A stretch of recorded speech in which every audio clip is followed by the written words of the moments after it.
just did something incredible for churches hit by hurricane. President Trump is a tough leader, but the hurricane disaster relief has brought his compassion to the fore and is even impressing some of his critics.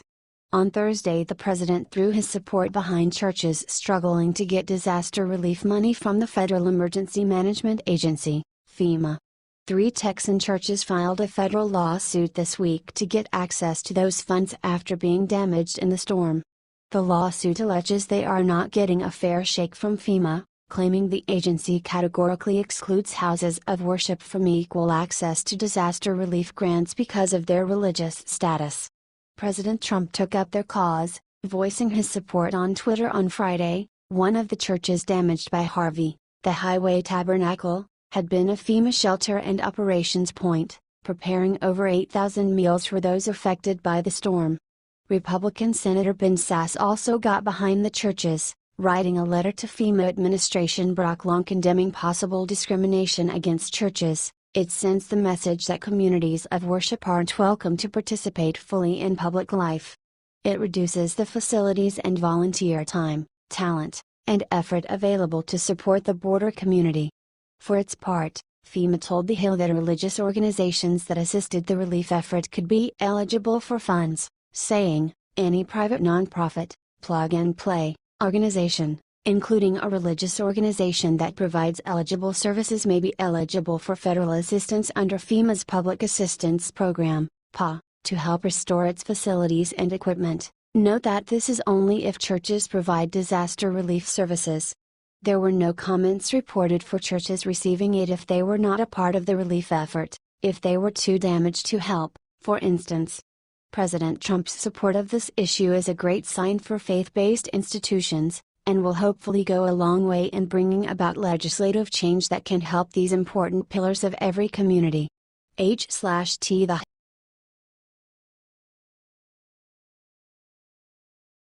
MSNBC's Stephanie Ruhle spreads dangerous lie about DACA, station refuses to correct her. MSNBC's Stephanie Ruhle will push any lie as long as it fits her political narrative.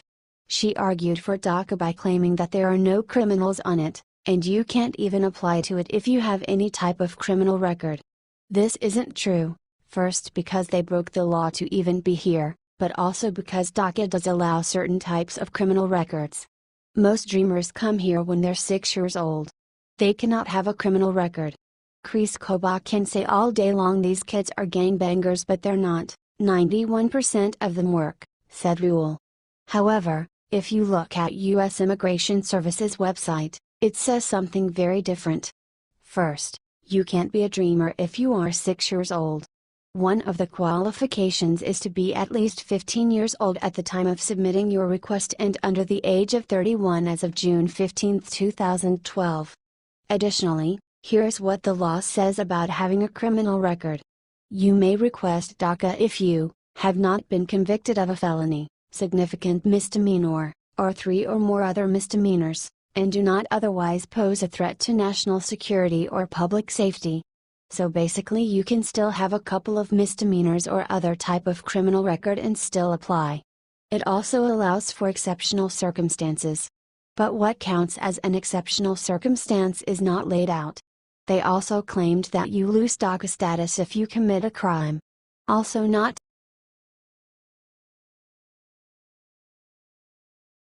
Obama attacks Trump for DACA, accidentally exposes that DACA was never legal in the first place. Most former presidents stay out of politics once they are out of the White House.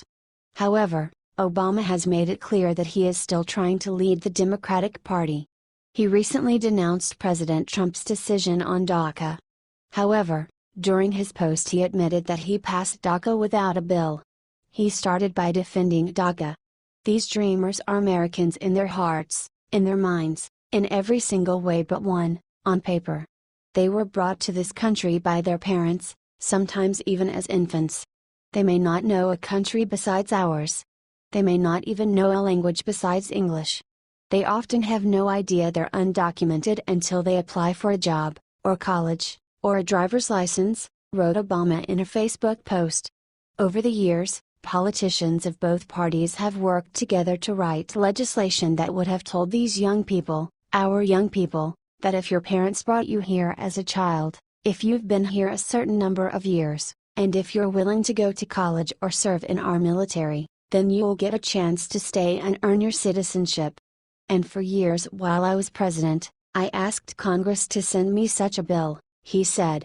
However, he never got a bill. He decided that despite not having a bill, he would pass the law anyway. That bill never came. And because it made no sense to expel talented, driven, patriotic young people from the only country they know solely because of the actions of their parents, my administration acted to lift the shadow of deportation from these young people, so that they could continue to contribute to our communities and our country, said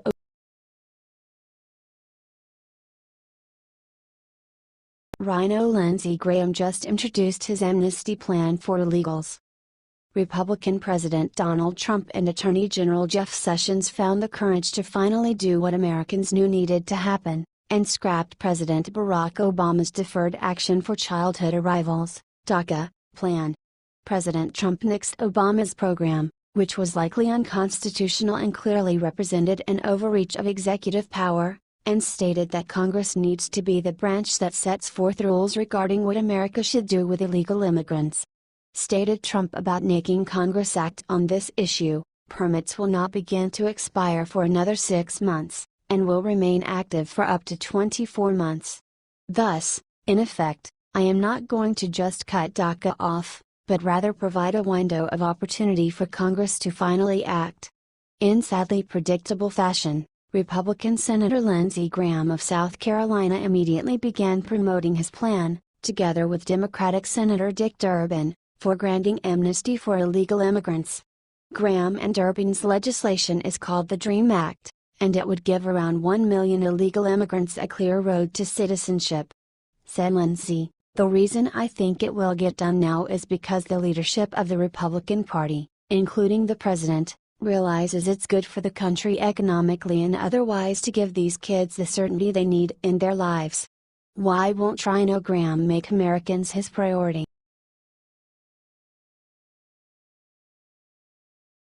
Last night Trump met with his team and made a video about Hurricane Irma Americans need to see. President Trump called together a meeting of his cabinet at Camp David last night with one very important issue to discuss: Hurricane Irma. This hurricane has already displaced basically the entire state of Florida, and the president knows action must be taken. To make all Americans aware of the important actions he is taking, Trump sat down with Mattis, Tillerson, Pence, Kelly, and the rest of the crew to make this video for everyone to watch. Clearly, the president is hard at work doing his best to resolve the upcoming problems before they even start. He is mobilizing the National Guard to help out. He is considering a larger funds package for hurricane relief. It was not all hurricane talk at Camp David over the weekend, though. Trump and his trusted generals also mapped out their new strategy for how to deal with North Korea. At the same time, the president used the gathering as a chance to set up his new tax reform policy with his top economic advisors, all of whom were helping with hurricane issues as well. Share.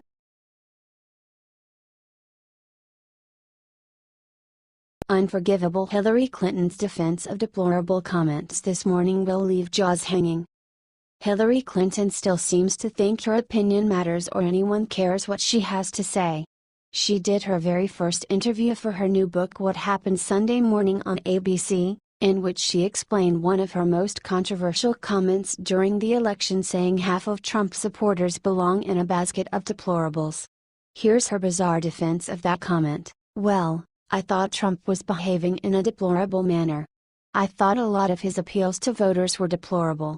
I thought his behavior as we saw on the Access Hollywood tape was deplorable. And there were a large number of people who didn't care. It did not matter to them. And he turned out to be a very effective reality TV star." Hillary's gross mischaracterization of President Trump and his supporters is one reason of many that she lost the election, and this just proves more than ever that she was totally unqualified to hold our nation's highest office. Certainly, President Trump has done and said things that weren't perfect. He is a mortal man with faults, and it's not like his supporters didn't care. But there were many, Many other reasons to support and continue supporting the president. Hillary Clinton continues to not be able to recognize her own leadership failures and continues to blame everyone else for not liking her, giving us all the more reasons to be very happy with the 2016 election results. Share this one out 25,000 times if you're feeling deplorable and proud. H/T The Hill.